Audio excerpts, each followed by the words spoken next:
Hi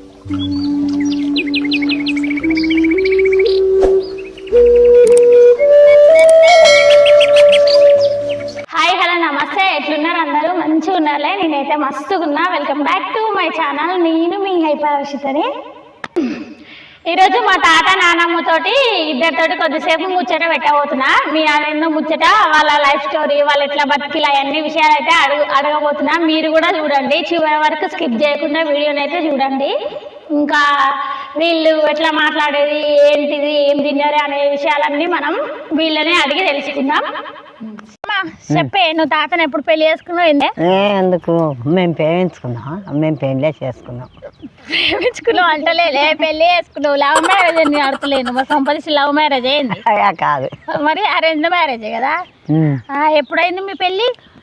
60-70 ఏళ్ళు అవుతుందా? తాతను ఎప్పుడు చూసినావు, ఎడ చూసినావే? చూసుడు ఎక్కడ చేసినాక, పెళ్లి చేసినాక ఆకుపోకలు అందుకోమంటే చూసిన. ఆకుపోకలు కూడా అందించిల్లా అప్పుడు నీకు? ఆకుపోకలు కూడా అందించిల్లా? అప్పుడు అప్పుడు నువ్వు పెళ్లి చేసుకున్నప్పుడు తాత ఏం చేస్తాండే? మాకెలా కాస్తాడు. మేకలు కాస్తాడా తాత? నువ్వు మేకలు కాస్తాను అని అప్పుడు? వ్యవసాయం లేదా అన్నప్పుడు మీకు? మరి ఉన్నది, మేకలున్నాయి, అన్ని ఉన్నాయి. మరి తాతను చూడంగానే నువ్వు మెచ్చినవా? మెచ్చడు చాలంగానే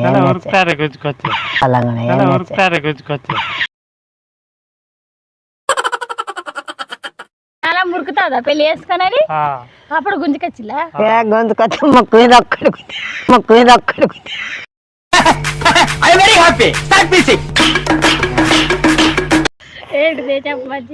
మొక్కు మీద గుద్దినవే.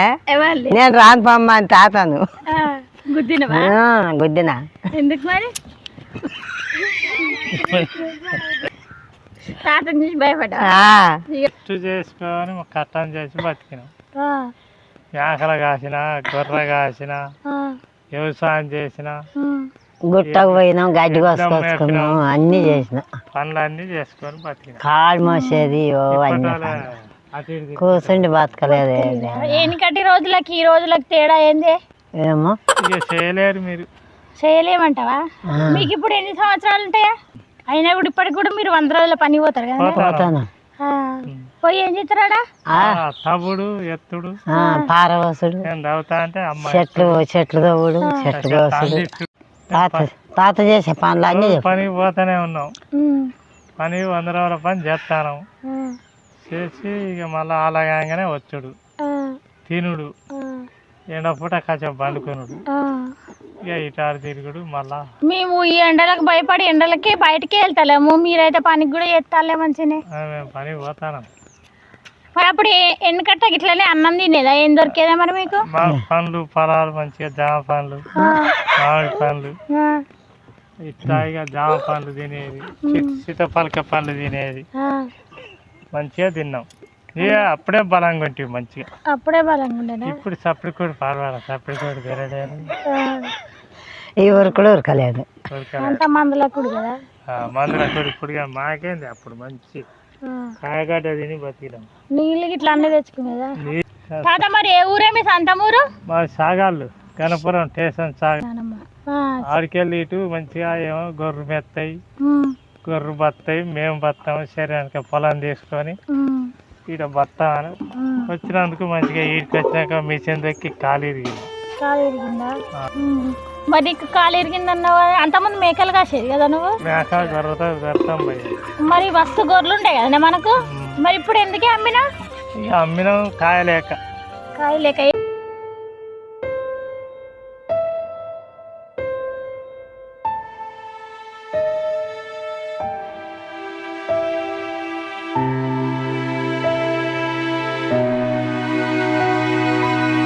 కాలు బాగానే అతుక్కున్నది. ఇంకా నువ్వు ఇప్పటికి కూడా కాలు ఇరిగినాక కూడా 2-3 ఏళ్ళు కాసినావు కదా గొర్రెలను?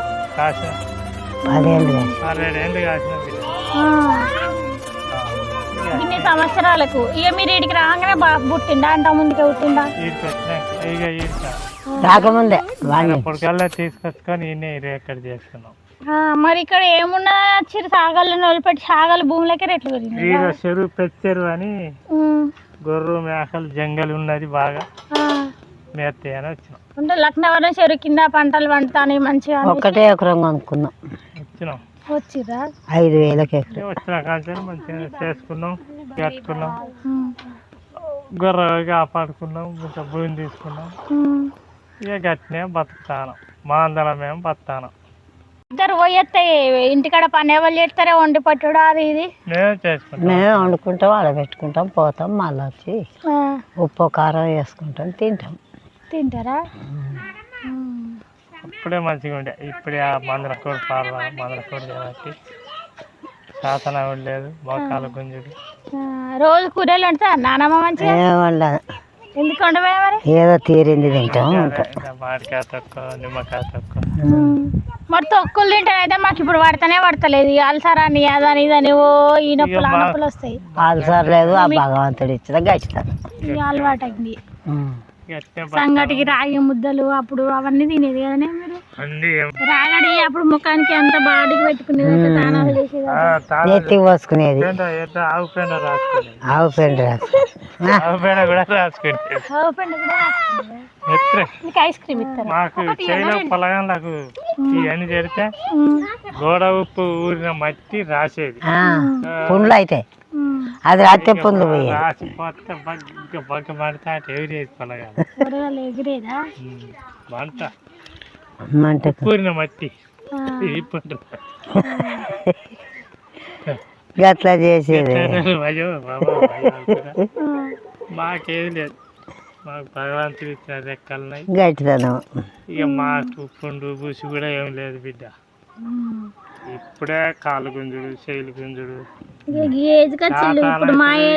ఏది లేదు. ఇంతవరకు దేవుని దయ మరి మంచిగానే ఉన్నాం. ఇక జ్వరాలు వస్తాయి, ఇక అట్నే వస్తే సూదులు వేసుకుంటే పోతాయి. ఇక 2 రోజులు పట్టాను, చప్పచక్క లేచిపోతాను, దొరికి కూడా పోవుడే. ఇక అంతేనా?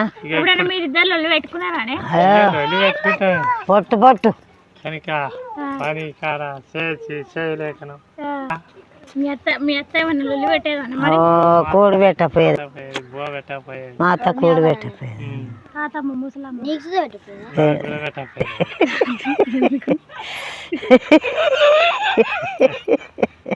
చెప్తారే చదువుతారే. నీకు బాగా కోపం. మా అవరేమైనా పోయేది, ఏమైనా పని చెప్తే పోయేది. మీ బాబు తిట్టేదాన్ని? మా బాపు ఆయన అన్నంలే, నేను మా ఆయనండి. అంటే వీళ్ళు చిన్న పిల్లలు కదా, చిన్న పిల్లలు తెలివంటానన్న పెళ్లి చేసి పని చేయమంటే ఇక బొత్తతో బాబు బొత్తలు ఉన్నప్పుడు కూడా పనికి పోయేదా? చేయకపోతే ఇక తిట్టేది, అనుకునేది, పోతూనే ఉండేది. పొద్దున్న దాకా గొర్రెతో పోయినా వచ్చినా పొద్దుకి నా కొడుకు పుట్టిండు. వాళ్ళు మా అవ్వగారు వాళ్ళు గుట్ట వీధి పోయిండ్రు. గుట్ట వీధి పోయి బోనాలు చేసి వస్తామని ఇంత బెల్లబువ పట్టుకున్నది, చెమ్మెడని పాలు పట్టుకున్నది. ఇక వచ్చింది. వచ్చే వరకు నా కొడుకు గ్యా గ్యా అని వస్తాడు. అట్లా పుట్టిండు నా కొడుకు, బంగారు కొడుకు. మాకు ఆపరేషన్ లేదు, మందు లేదు, మా నా కొడుకు పెళ్లి అయిపోయింది, బిడ్డ పెళ్లి అయింది. బిడ్డకి 2 కొడుకులు, ఇక కొడుకు 3 బిడ్డలు, ఒక కొడుకు. అంత ఇవాళ వచ్చినాక ఉన్నారు. ఇక మేము దగ్గర పడ్డాం, మాకు పని శాసనం అయితే లేదు. ఎప్పుడు ఎవరు బుక్కెడైతే గానే తింటాం అన్నట్టు ఎదురు చూస్తున్నాం. దేవుడా భగవంతా. ఓకే, చూసిరు కదా వీళ్ళైతే ఇట్లా ఏమేమి తిన్నాము ఎట్లా అని ఇట్లా బతికినామని చెప్పిళ్ళు. చాలా మంది పెళ్ళిళ్ళు అయినాక చిన్న చిన్న అపార్థాల వల్ల పెద్ద పెద్ద డెసిషన్స్ తీసుకుంటారు కదా. అలాంటి వాళ్ళు అయితే ఎన్నో కష్టాలు ఎదుర్కొంటే కానీ లైఫ్ అనేది కొనసాగదు. అంతే, జీవితం అంటేనే కష్టాలు, కష్టం లేని జీవితం అనేది ఉండదు. కాబట్టి అందరూ అన్ని కష్టాలను ఎదుర్కొంటూ, సమస్యలని ఎదుర్కొంటూ ముందుకు పోయి జీవితాన్ని లైఫ్ లాంగ్ హ్యాపీగా కొనసాగించాలని నేను కోరుకుంటున్నాను.